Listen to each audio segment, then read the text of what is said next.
Good morning, I'm Jason Ellis, and this is Tech Avail News. Today is Friday, April 23rd. Try to stay to the end because I have some really fun, cheeky Oscar news, but let's get into our top headlines from yesterday for you to know going to your workday today.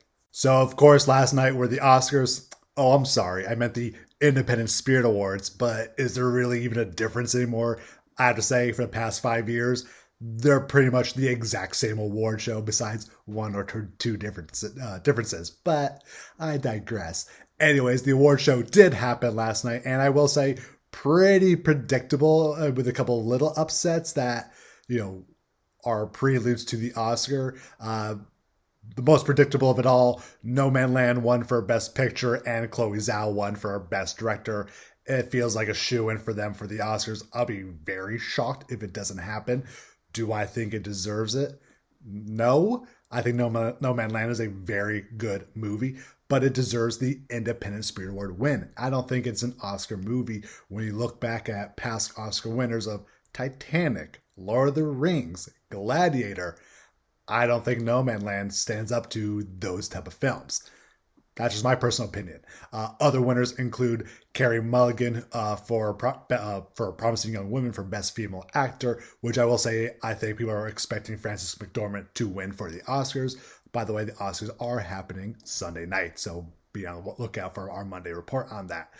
Riz Ahmed took Best Male Lead, which I think everyone expected Chadwick Boseman to win that, but Chadwick will most likely win for the Oscars. Other winners include, I will say the one thing I do like about the Independent Spirit Awards is they do give credit to first timers. And that is exactly what this award show should be about versus the Oscars. So Best First Feature Film went to Sound of Metal, which 1000% deserves it. Best First Screenplay went to Andy Ciara for Palm Springs, which Palm Springs is still probably my favorite movie from this year. It's great. I think I could rewatch that multiple times. I don't know why it's not getting more nominations. And then the Someone to Watch award went to Ekwa Masangi for Farewell Amor, which this is what Independent Spirit Awards are really for. And on the flip side, the good thing about Independent Spirit Awards, they also talk about television that did not get recognized as it should have. For example, I May Destroy You won for Best Scripted Project and Best Ensemble Cast, which was essentially ignored by every other award show, even though Michaela is freaking amazing and this show is very well done. And on top of it, a limited series that I thought was spectacular, and specifically in the acting department, got its kudos from last night. Shiara Haas and Amit Rahav won for Best Male Performance and Best Female Performance in Unorthodox. So some positives coming out of Independent Spirit Awards, and I very much like this award show. It is a massive pet peeve that they are now exactly synonymous to the Oscars. In my opinion, that's not what the Oscars are for. But, I'm not on the board. I'm not the voting member, so I can't speak to it. But we'll see Sunday night how the Oscars turn out. So Apple now has a new lawsuit on their hands that does not look like it's going away anytime soon. Apple actually put a motion in to dismiss, but the judge said, too bad. So the lawsuit is essentially about on the Apple iTunes, where it says you can buy a movie. That is not, according to Apple, true that you actually own this movie, because unfortunately Apple only has a limited time of rights to selling these projects. So once Apple's a large, no longer has the rights to sell it, the digital copy that you bought can be removed. So there is now a lawsuit going, well, I bought it, how can you take it away? So Apple's stance is, well, it's a digital purchase. That doesn't mean you actually physically own it. But the judge is saying because you're using the word buy, which means you are retaining possession of the item, that actually you are telling your customers that you are owning this. So the dismissal lawsuit has now been waived. Who knows how this will progress forward? Apple may just settle this lawsuit and then make a change, or it may progress going, we're going to bring it to the man. Amazon is actually in a similar lawsuit for their Prime Video purchases for the exact same problem, going, don't tell customers that you're buying something if you're not actually retaining it forever. So curious how this will pan out, but 100% accurate. Don't tell people you can buy something. Dan Lin and Jonathan Eyrick at Ride Back are making a big mainstay in Disney. They are now going to be doing a film adaptation of the wonderful musical, the 25th annual Putnam Spelling Bee. And if you have never seen this musical, it's very clever, very smart. It's been around, I want to say, 20 plus years at least, so it's nice to see this actually get its justice. The original show was, music and lyrics were done by William Finn, book by Rachel Schenken, and right now there isn't any announcement of who's writing or who's directing this project, so it sounds very early stages, but the musical is funny, it's clever. In the show, they use adults to play kids in the spelling bee. So I love this announcement. I know Dan, I know Jonathan, and Ryan Halpern as executive producer on it. So I think it's a really great team to bring this to the light and for Disney. Sofia Alvarez is writing and directing a feature adaptation of the YA novel Along for the Ride. The book is written by Sarah Dessen. Sofia, I think, maybe you don't know her name, but you definitely know her work. She is the writer behind To All the Boys I've Loved. So it's not surprising that this project is actually going to be re-teaming with Netflix. And actually is pretty much ready to go. Screen Arcade is on to produce, and the cast is set with primarily Kate Bosworth and Andy McDowell taking the top billing. So kudos to Sofia for bouncing off a very successful franchise and keeping her relationship going with Netflix. 300 Studios and Boardwalk Pictures are in the works with Netflix for a docuseries based on the NASCAR driver Bubba Wallace. You probably heard about Bubba when there was an accusation of finding a noose in his pit area during NASCAR. NASCAR investigated, FBI investigated. It was not a noose, it was a cable or something like that. But Bubba Wallace is really becoming the face and forefront of making a change in NASCAR world. And I think everyone was surprised when NASCAR banned Confederate flags, going, we're not that. We're moving forward. We don't care what you think. We're NASCAR. Let's go. So this docuseries is really going to follow Bubba Wallace joining the newly formed Racing Squad 2311 and including NASCAR's efforts to advocate for inclusion and equality in racing and more. So I think this could be very well handled and really bring, not just Bubba Wallace, but NASCAR really into a different light because, me being from New England and I think us in Los Angeles, we don't really love NASCAR as much as the rest of the country, but I think other viewers have a very specific political version or look at diversity very differently. So hopefully this docuseries will go, guys, embrace everyone. Let's go. And Bubba Wallace is going to be our eyes into this world. I mean, if you want to talk about a hot package right now, Martin Scorsese, Irwin Winkler, and John Carney are teaming up to create a musical, which they're calling Fascinating Rhythm, inspired by the life and music of Geroge Gershwin. I freaking love this package. I mean, it's Scorsese, it's Winkler, but I love John Carney primarily because of Sing Street. I could rewatch Sing Street multiple times, and of course, once. I think Modern Love is good, but I think John Carney really comes to light with the musical world.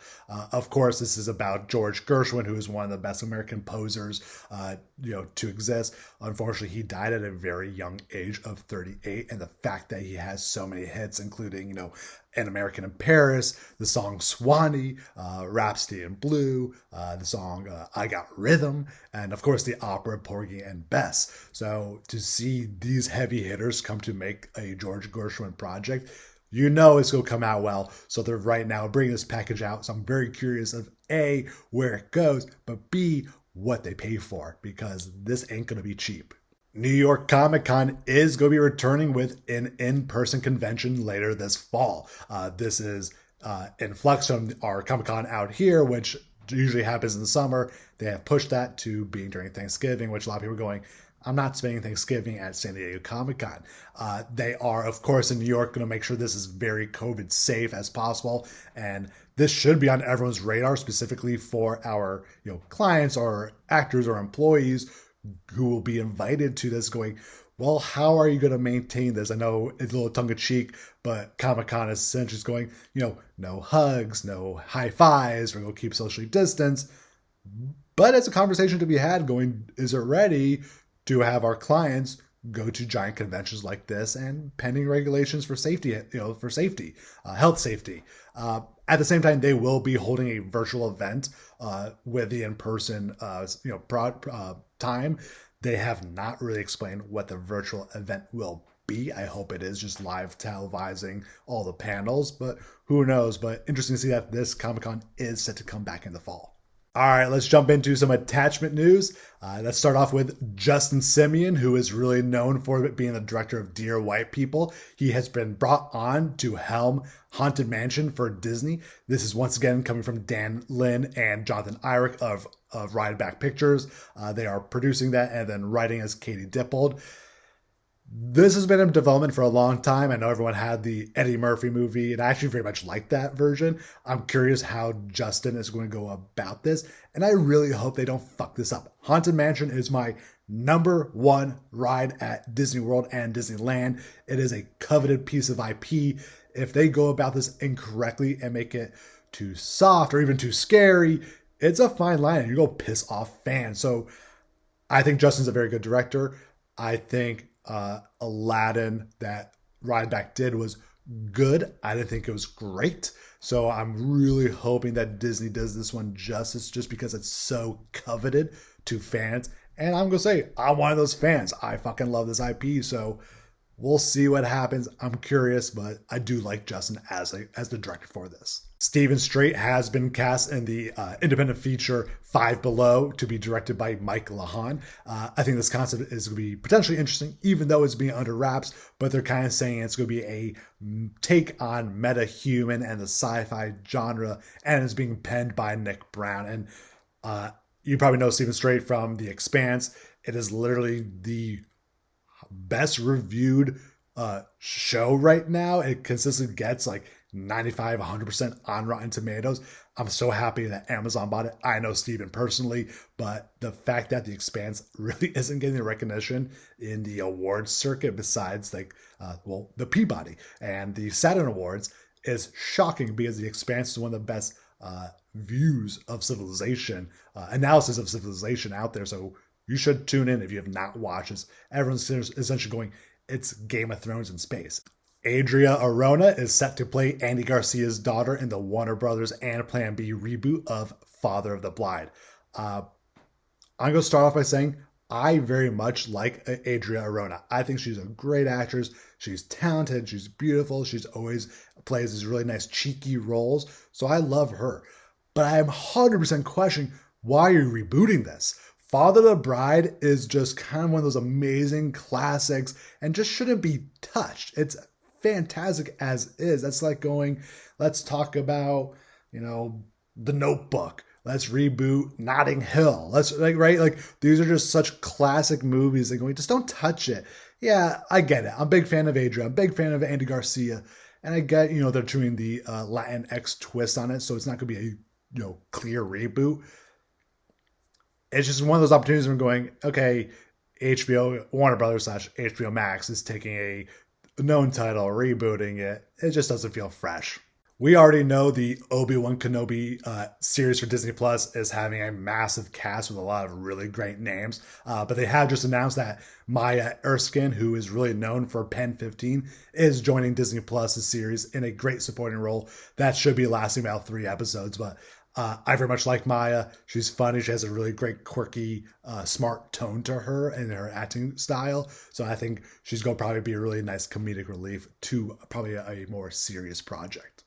All right, I have to bring this up because I fucking love this in some fun and unique news. And this is literally the only reason I am curious about the Oscars this year, because the Icelandic town of Husavik has officially rolled out the red carpet for the Oscars because their town is, nominated for an Oscar because of the Eurovision song called Husavik. So I know this town is thrilled about it. And I honestly hope Husavik wins for best song. Please listen to it. It is actually very beautiful and very well written. Eurovision, I think it's a good movie. It doesn't do the song justice, but if this song doesn't win, A, I'll be very shocked. B, I'm going, who else is going to win over it? But I love that the Iceland town is fully embracing this and having a lot of fun with it. So I love this. All right, those are our top headlines for you to know going to your workday. Just remember the Oscars are this Sunday. I'm Jason Ellis. Please remember to like and subscribe, and I'll talk to you all Monday morning and we'll analyze the Oscars. I'll see you then.